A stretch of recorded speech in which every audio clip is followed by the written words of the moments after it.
क्योंकि सबसे ज़्यादा मार जो है वो स्मॉल कैप्स पे ही पड़ती है। तो इट्स बेटर दैट जब भी अनसर्टन एनवायरनमेंट हो, जब भी कन्विक्शन ना हो मार्केट में, तो स्मॉल कैप्स और मिड कैप से थोड़ा दूर रहना चाहिए। Large caps fundamentally strong stock अब ले भी लेंगे और वो गिर भी जाएंगे, पर वो उभर भी जाएंगे। I mean the fundamentally strong companies will survive in the long run.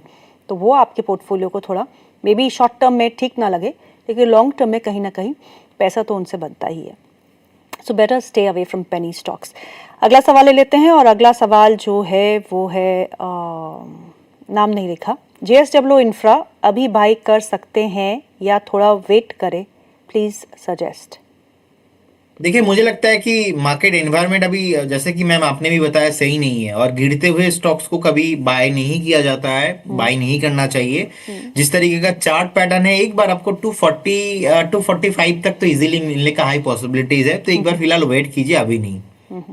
Nishant Chaudhary का सवाल है, क्या CDSL शेयर 2000 रुपए के लेवल इस साल दिखा सकते हैं, प्लीज गाइड। देखिए, अगर मार्केट उस टाइम पे एनवायरनमेंट सही होगा तो ऑब्वियसली पॉसिबल है, लेकिन मैं आपको यही बोलूंगा कि ब्लाइंडली ना किसी को फॉलो मत कीजिए। ओवरऑल CDSL का पैटर्न अच्छा है, बढ़िया फंडामेंटल है, और मोनोपोली है इंडस्ट्री में, पर्टिकुलर इस बिजनेस पे। सो कहीं ना कहीं मैं बोलूंगा, मेरे को तो कोई प्रॉब्लम नहीं दिख रहा है, लेकिन कल को जाके कुछ भी क्रैश आता है, कल को जाके कुछ भी प्रॉब्लम होता है मार्केट में, तो CDSL को भी मार्केट के साथ साथ नीचे आना है, तो इसको ध्यान में रखते हुए आप पोजीशन बिल्ड कीजिए। बाकी कुछ भी प्रॉब्लम नहीं है, इजीली 2000 पॉसिबल है। अगला सवाल जो है वो नाम नहीं लिखा, कोई मिस्टर खान है। I am having Paras defence के शेयर है उनके पास, 400 शेयर है 750 के भाव पे, व्हाट टू डू। देखिए, पारस डिफेंस अभी एक वैल्यू जोन के आसपास है।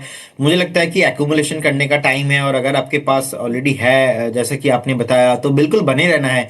रिसेंटली हमने देखा कि स्टॉक ने एक अच्छा खासा सपोर्ट लिया था 615 20 के रेंज पे, अभी 685 के आसपास का प्राइस चल रहा है। स्टॉक 710 क्रॉस करने के बाद आपको 780 तक मिलेंगे, 780 ब्रेक करने के बाद आपको अगेन 940 950 तक भी मिलेगा। सो बिल्कुल अभी तो फिलहाल बने रहिए, वैल्यू जोन पे है, होल्ड करने का सलाह रहेगा। अगर पारस डिफेंस बेचना है, मार्क माय वर्ड, बेचेंगे 900 के ऊपर, उससे पहले बिल्कुल नहीं। पंकज पांडे का सवाल है, पूछते हैं उज्जीवन स्मॉल फाइनेंस बैंक में प्रॉफिट बुक कर लूं या फिर आप और ऐड करने की सलाह देंगे फॉर लॉन्ग टर्म। देखिए, मुझे लगता है कि मेक और ब्रेक जोन के आसपास आ चुका है उज्जीवन स्मॉल फाइनेंस बैंक। अभी आप प्रॉफिट बुक नहीं करना चाहिए, थोड़ा वेट कीजिए, देखिए। अगर बाई चांस स्टॉक 61 के ऊपर एक बार क्लोजिंग हो गया, तो ये कंफर्म हो जाएगा, कंफर्मेशन ब्रेकआउट। और एक बार ना स्टॉक आपको 78 80 तक आने वाला दिनों में मिल सकता है। लेकिन अभी जो है स्टॉक ना ट्रिपल टॉप बना सकता है, एक थ्रेट है, क्योंकि मार्केट एनवायरनमेंट अच्छा नहीं है, स्टॉक चल रहा है और ऑलरेडी एक रेजिस्टेंस के आसपास आ चुका है। चार्ट में क्लियर कटना 61 62 पे एक रेंज है। अगर 61 62 के ऊपर एक बार 2 3 दिन भी क्लोजिंग हो जाता है, तो ये जो ब्रेकआउट है सक्सेसफुल माना जाएगा, तो उसमें आपको शॉर्ट टर्म रैली ऑलमोस्ट 68 70 तक मिलेंगे, फिर से थोड़ा नीचे 60 तक अगेन उस पर जो सेकेंड टाइम का जो बाउंस होगा, उस बाउंस पे आपको 80 तक आता हुआ दिखाई देंगे। तो फिलहाल अभी तो बने रहिए।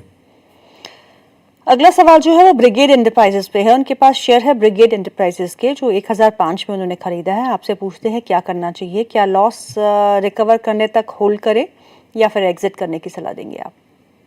देखिए, अभी एक स्ट्रिक्टली सपोर्ट है ऑलमोस्ट 831 में, 830 अगर ब्रेक होता है आपको नहीं रहना है, स्ट्रिक्टली आपके लिए स्टॉप लॉस होगा। अगर प्राइस यहाँ पे होल्ड करता है और 2 3 हफ्ता और यहाँ से सपोर्ट लेके घूमता है, फिर से आपको एक बार रिव्यू करना है, क्योंकि न्यू स्टॉप लॉस इस टाइम पे आपको खोजना चाहिए। अभी के लिए 830 के एक स्टॉप लॉस आप मेंटेन कीजिए, क्योंकि स्टॉक डाउन ट्रेंड पे है, तो डाउन ट्रेंड पे आप मूवमेंट तो अभी नहीं आ रहा है, तो एक बार फिलहाल 2 4 दिन अगर मोमेंटम होता है मार्केट सही होने पे, उसके लिए आपको वेट करना चाहिए। 830 ब्रेक होने के बाद आपको नहीं रहना चाहिए। ओके, अगला सवाल जो है अनिंद्या का है, वो पूछती हैं ABDL फ्रेश बाइंग लेवल क्या हो सकते हैं। कोचीन शिपयार्ड है उनके पास, 1650 और 54 में खरीदा है, 1 महीने का व्यू रखते हैं।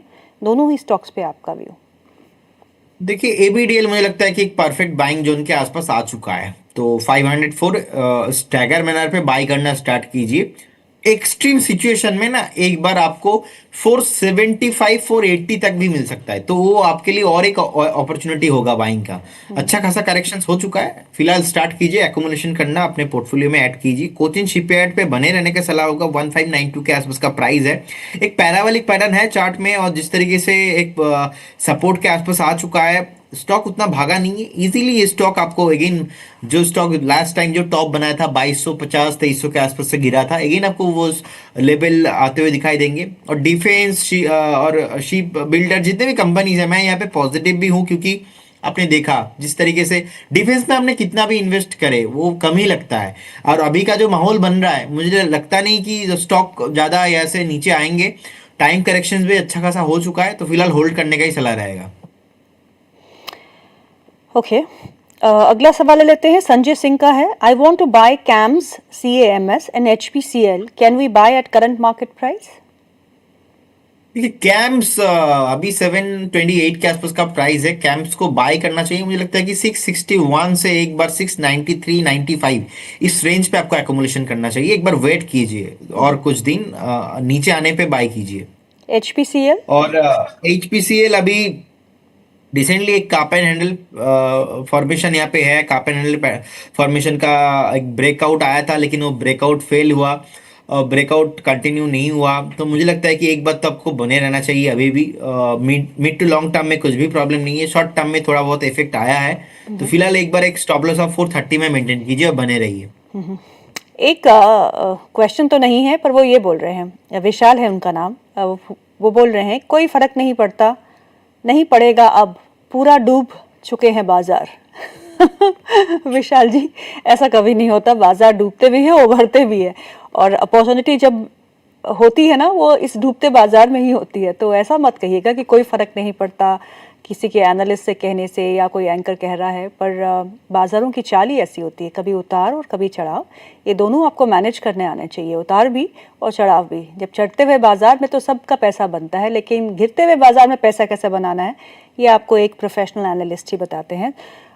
तो प्लीज़ ऐसा तो मत नहीं कहिएगा कि कोई फ़र्क नहीं पड़ता, फ़र्क तो ज़रूर पड़ता है। और एक गुरु एक डायरेक्शन जो देता है, उसे अंदाज़ा लग जाता है कि आगे की दिशा क्या हो सकती है। बाकी आपके रिसर्च एनालिस्ट और आप खुद अगर इतने अच्छे रिसर्चर हैं तो आप अपना रिसर्च खुद करिए और खुद इन्वेस्ट करिए। पर गिरते हुए बाज़ार में अपॉर्चुनिटीज़ मिलती है, और अच्छी अपॉर्चुनिटीज़ मिलती है जो आपको बहुत अच्छे रिटर्न्स जो है वो मीडियम टू लॉन्ग टर्म में देते हैं। So falling markets are not bad at all. आपको उस फॉलिंग मार्केट को मैनेज करना आना चाहिए। पैसा हमेशा चढ़ते हुए बाज़ार में नहीं बनता, गिरते हुए बाज़ार में भी बनता है। अगला सवाल जो है वो है बेल राइस पे। भीम जी का सवाल है, पूछते हैं बेल राइस 190 पे खरीदा है उन्होंने, एवरेज करूं क्या, प्लीज सजेस्ट। देखिए मैम, मुझे लगता है कि और थोड़ा वेट करना चाहिए, और 160 टू 160 के आसपास अगर मिलता है तो देन यू शुड एवरेज। अभी तो फिलहाल एक बार वेट करके जाइए। और मैम आपने बहुत ही अच्छे से एक्सप्लेन किया। और एक बात क्या होता है ना, जब ये मैंने देखा है पर्सनली, क्योंकि मैं बहुत अलग अलग इन्वेस्टर्स के साथ हर दिन बात करता हूँ, जब भी पोर्टफोलियो रेड में होता है ना, पोर्टफोलियो में लॉस होता है, तो दिमाग काम नहीं करता। तब सामने एंकर भी दिखता है, एनालिस्ट भी दिखता है, सब लोग एज ए इन्वेस्टर व्यू से लगता है कि सब लोग चोर ही है और इनके वजह से ही मार्केट नीचे आ रहा है। लेकिन रियलिटी में ऐसा होते नहीं है। तो इसीलिए सेल्फ स्टडी करना बहुत इंपॉर्टेंट है। और हमने तो मार्केट में कितना क्राइसिस देखा है, हर्षद मेहता स्कैम देखा है, 2001 में .com बबल देखा है, 2007-8 में फिनेंशियल क्राइसिस देखा है, 2020 में कोविड देख रहे हैं। तो मार्केट तो देखिए घूम फिर के मार्केट ऊपर ही जा रहा है। तो मार्केट और जिंदगी कहते हैं कि हम सबको ऊपर ही जाना है। तो ये शॉर्ट टर्म करेक्शन से लोगों को ये समझना चाहिए क्या होता है। ये आपने जो लास्ट लाइन बताया ना, बहुत इंपॉर्टेंट है। ऑलवेज ऊपर जब मार्केट जाएगा उस टाइम पे भी प्रॉफिट नहीं होता है। जब गिरते हुए बाजार में अगर आपका रणनीति सही हो, उस टाइम पे भी मुनाफा होता है, क्योंकि उस टाइम पे ही एक्यूमुलेशन का टाइम होता है। अब वो आप मान लो कोई घायल बंदा है, अब उसको आप इमीडिएटली मतलब आप उनको बता नहीं सकते, समझने का मूड पे ही होता नहीं है। तो ये एक इशू है, तो लोगों को समझना चाहिए। जिस हिसाब से SIP में पैसा जा रहा है रिकॉर्ड हाई पे, उस हिसाब से लगता है कि लोग तो समझ रहे हैं, बट कुछ ऐसे होते हैं जो नहीं समझ पाते बाजार को। बट बाजार तो बाजार है, ना मेरे कहने से ना प्रदीप के कहने से बाजार चलता है। बाजार अपनी चाल चलता है, उस चाल को हम समझाने की कोशिश करते हैं, वो हमारा काम है, वो हम कर लेते हैं। बाकी आपकी मर्जी, जो आप करना चाहते हैं आप कर सकते हैं। अगला सवाल जो है वो है जीवन, I think we have already dealt with. Belrise पे भी हमने बात करी है। ब्रजेश जी का सवाल है, पूछते हैं अडानी ग्रीन एनर्जी पे 1008 पे उनके पास 600 शेयर है, स्टॉप लॉस और टारगेट क्या होना चाहिए अडानी ग्रीन एनर्जी पे? देखिए अदानी ग्रीन मुझे लगता है कि तो बने रहना चाहिए। एक बार ना एक स्टॉप लॉस आपको 916 के आसपास मेंटेन करना चाहिए। टेक्निकली देखा जाए तो 916.30 पे एक सपोर्ट है, और होल्ड कीजिए। आपको एक बार ना 925 930 इजीली मिलेंगे। तो आपको एवरेज अगर करना है या तो किसी को फ्रेश बाय भी करना है, थोड़ा वेट करके कीजिए। ओके, अगला सवाल जो है वो है कालिया सेठी, लिखा है उन्होंने, उनका हैंडल है। प्रीमियर एनर्जी स्टॉक है उनके पास, 249 शेयर्स है उनके पास, at the rate of 829 average price है। अब क्या करना चाहिए, प्लीज गाइड करें। क्या स्टॉक बताया? कालिया सेठी? नहीं नहीं वो उनका नाम है Premier Energy. Premier Energies, okay. मैं तो कालिया सेठी स्टॉक ढूंढ रहा था। मैंने सोचा ये क्या स्टॉक है। ओके, तो ये उनका अभी नाम तो है। 17 के आसपास का प्राइस चल रहा है, और मुझे लगता है कि मैम एक क्लियर कट ब्रेक डाउन आया है चार्ट में। एग्जिट करना चाहिए, नहीं रहना चाहिए, क्योंकि 710 अगर ब्रेक करता है तो इजीली 650 600 तक जा सकता है अगेन। तो एग्जैक्टली एक स्टॉप लॉस 710 के आसपास मेंटेन करना चाहिए। 710 पे स्टॉप लॉस मेंटेन कीजिए। बाकी अगर किसी को रहना है तो बहुत रिस्की बेट रहेगा, क्योंकि ऑलरेडी एक फ्रेश ब्रेकडाउन आया है इसमें। ओके, मिलन अवस्थी का सवाल है, वो पूछती हैं क्या एवररेडी में के शेयर होल्ड कर सकते हैं? देखिए मिड टू लॉन्ग टर्म मुझे अच्छा लगता है। बाकी रिसेंटली कंसोलिडेशन पे भी आया था, ऑलमोस्ट 288 290 से लगातार हमने देखा कि यहाँ से एक सपोर्ट लिया है, और टॉप भी बना के नीचे आ रहा है। तो एक ओवरसोल्ड कैंडिडेट ऑलरेडी है। तो यहाँ से ना मिड टू लॉन्ग टर्म में आप देखेंगे एक बार स्टॉक 385 400 तक भी आपको मिलेंगे। तो फिलहाल तो अभी बने रहिए, बेचिए मत, और स्ट्रिक्टली एक स्टॉप लॉस मेंटेन कीजिए 285 के आसपास। हितेश का सवाल है, उनका सवाल है एलेनबेरी इंडस्ट्रियल गैसेस पे और शांति गोल्ड पे फ्रेश बाय कर सकते हैं क्या फॉर शॉर्ट टर्म? देखिए शांति गोल्ड तो अवॉइड करना चाहिए। शांति गोल्ड मुझे लगता है कि एक बार करेंट जोन से तो बाय करने का सलाह मैं नहीं दूंगा, अवॉइड ही कीजिए। और सेकंड, पहला स्टॉक क्या बताया था आपने? एलेनबेरी, ELLEN। लगातार, हाँ मिल गया 313 के आसपास का प्राइस चल रहा है। जी। लगातार लोअर लो लगा के नीचे आ रहा है। In fact each and every time frame में ये एक डाउन ट्रेंड ही है, मंथली वीकली डेली। एक बार तो एग्जिट करने का सलाह रहेगा, क्योंकि अभी अगर आप देखेंगे जिस तरीके से 345 का सपोर्ट ब्रेक किया, उसके बाद 330, तो अभी तो 313 के आसपास का प्राइस चल रहा है। मुझे लगता है कि और स्टॉक आपको नीचे मिलने का पॉसिबिलिटीज रहेगा, तो एक बार बेच दीजिए स्टॉक को। ओके, अगला सवाल जो है नाम नहीं समझ में आ रहा है मुझे, so I am not reading the handle. Trent में 45% लॉस हुआ है, अब क्या करूं? देखिए मुझे लगता है कि तो देखिए अभी भी एक नेगेटिव ट्रेंड में ही है, और अभी अवॉइड ही करना चाहिए आपको। और 45% नुकसान मैक्सिमम, एक बार ना 3900 का स्टॉप लॉस मेंटेन कीजिए, इसके नीचे रहना